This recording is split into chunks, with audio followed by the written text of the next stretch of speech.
Hello student, मैं एकता आप सभी का ज्ञान चैतन्य चैनल में बहुत-बहुत स्वागत करती हूँ। आज के इस टॉपिक में हम कांची के पल्लव के बारे में यहाँ पर देखने वाले हैं। तो पल्लव शासक अपनी उत्पत्ति ब्रह्मा से मानते हैं तथा स्वयं को अश्वत्थामा का वंशज बताते हैं। कौन? पल्लव। और पल्लवों ने ही एक शैली, कला की शैली, मंदिरों की शैली, मामल्य शैली को जो है स्टार्ट किया था। तो याद रखिए, कांची के वो पल्लव थे ही थे।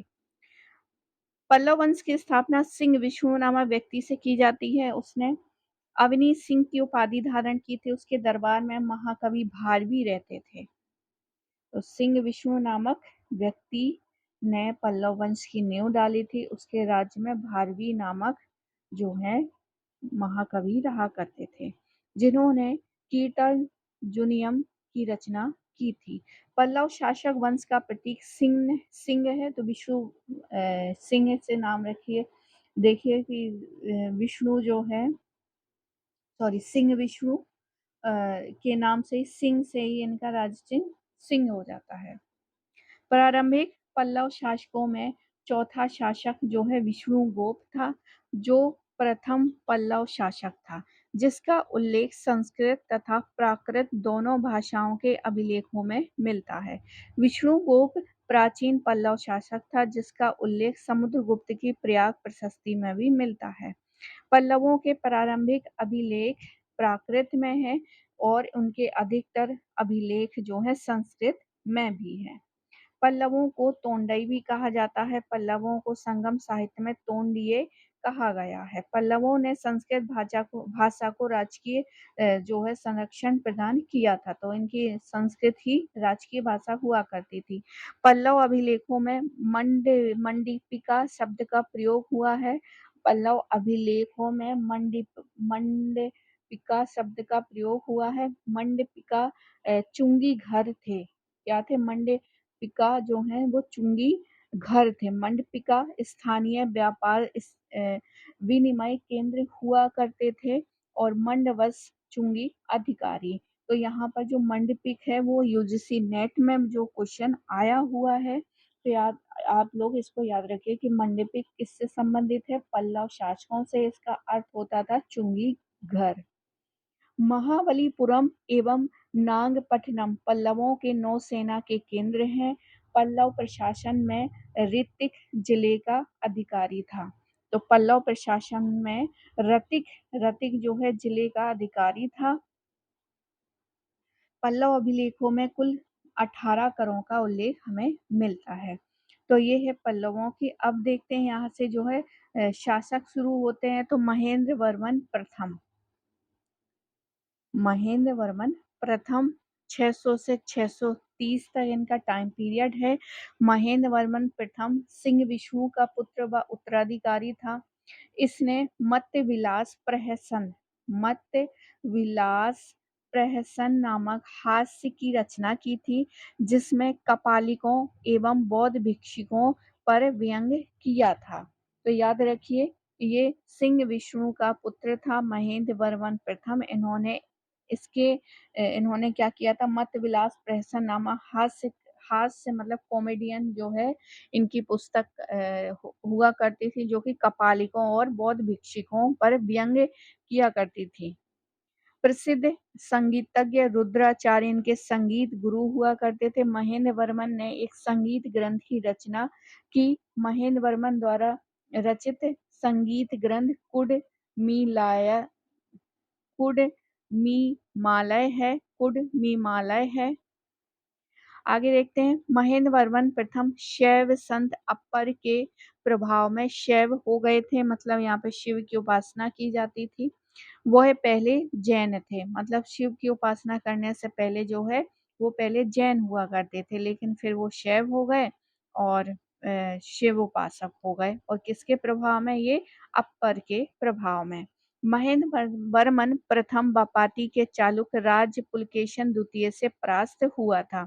महेंद्र वर्मन प्रथम ने मत विलास विचित्र चित्र गुणभर चेतकारी आदि उपाधियां धारण की थी। महेंद्र वर्मन प्रथम ने एक अन्य प्रहसन भगवद जुजुक भी लिखा था। तिरुज्ञान संवर्धन शैव संत जो है महेंद्र वर्मन प्रथम के समय था। नरसिंह वर्मन प्रथम की बात करें तो नरसिंह वर्मन महेंद्र वर्मन प्रथम, फिर नरसिंह वर्मन प्रथम, उससे पहले सबसे पहले स्थापककर्ता कौन? सिंह विष्णु। नरसिंह वर्मन प्रथम का टाइम पीरियड 630 से लेकर 668 तक रहता है। नरसिंह वर्मन प्रथम अपने वंश का सबसे शक्तिशाली शासक था। उसने 642 में बादामी पर अधिकार कर पुलकेशन द्वितीय को पराजित कर युद्ध में मार डाला तथा बापाती कोंडा की उपाधि धारण की थी। इस विजय का उल्लेख बादामी के मल्लिकार्जुन मंदिर के पीछे पाषाण पर उत्कीर्ण है। नरसिंह वर्मन प्रथम ने श्रीलंका के मान वर्मन को राजगद्दी प्राप्त करने में सहायता के लिए सेना भेजी थी। काश कुडिक्की ताम्रपत्र से इसकी जानकारी मिलती है। नरसिंह वर्मन प्रथम ने महाबलीपुरम में एकाश्म में रथ का निर्माण किया था और तथा महामल्ल की उपाधि भी धारण की थी। मामल्लपुर नगर की स्थापना भी नरसिंह वर्मन ने ही करवाई थी। इसके शासन काल में चीनी यात्री हेंग सांग कांची गया था 641 में। नरसिंह वर्मन के समय में शैव आचार्य सुंदर मूर्ति भी पल्लव काल के ही थे। न्याय भाष्य का लेखक वात्सायन भी पल्लवों की राजधानी कांची का विद्वान था। कांची का विश्वविद्यालय शिक्षा का महान केंद्र हुआ करता था। कदम वंशीय राजकुमार मयूर शर्मन शिक्षा ग्रहण करने कांची आया था।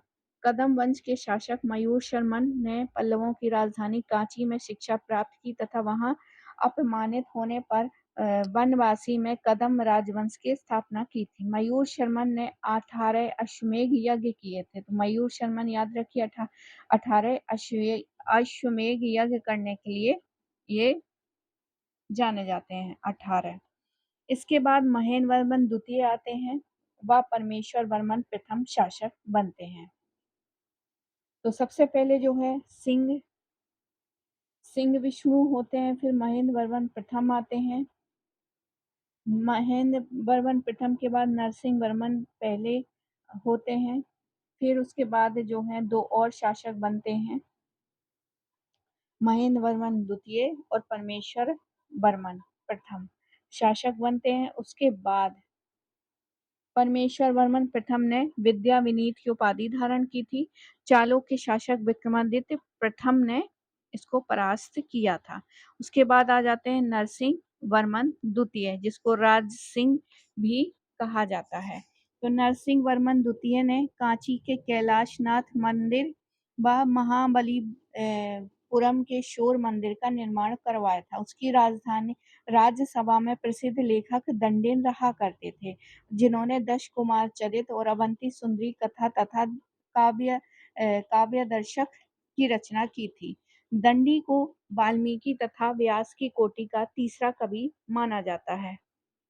तो दंडेन को वाल्मीकि और व्यास की कोटि का तीसरा कवि माना जाता है। दश कुमार चरित में पाटलिपुत्र के राजा राजहंस तथा उसके मंत्रियों के 10 पुत्रों के जीवन की साहसिक घटनाओं का विवरण दिया गया है।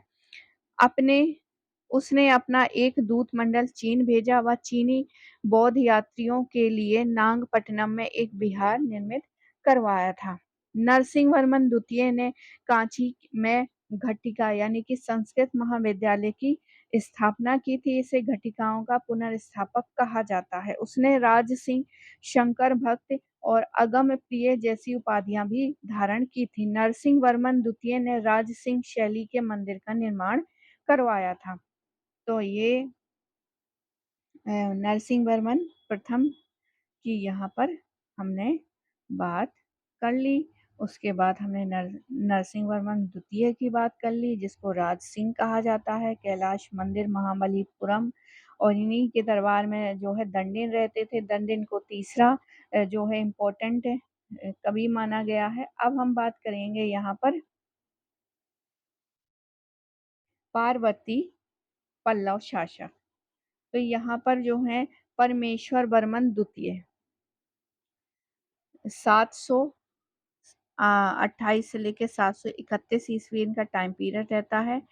परमेश्वर वर्मन द्वितीय को बृहस्पति तथा मनु के सिद्धांतों का पालन करने वाला तथा कली को दंडन करने वाला कहा गया है। परमेश्वर वर्मन द्वितीय को पर नंदी वर्मन द्वितीय की बात करें तो पल्लवों की समानांतर शाखा का राजकुमार था। परमेश्वर वर्मन द्वितीय की मृत्यु के बाद गद्दी पे बैठते हैं नंदी वर्मन द्वितीय। इन्होंने कांची में मुक्तेश्वर मंदिर तथा वैकुंठ पेरुमल मंदिर का क्या करवाया था, निर्माण करवाया था। ये वैष्णव मतानुयायी था। नंदी वर्मन द्वितीय ने राष्ट्रकूट शासक दंतिदुर्ग की पुत्री रेवा से विवाह किया था। प्रसिद्ध अलवार संत तिरुमंगई इसका ही समकालीन था। इनके रचित गीत जो है बैकुंठ पेरुमल मंदिर की दीवारों पर अंकित किए गए हैं।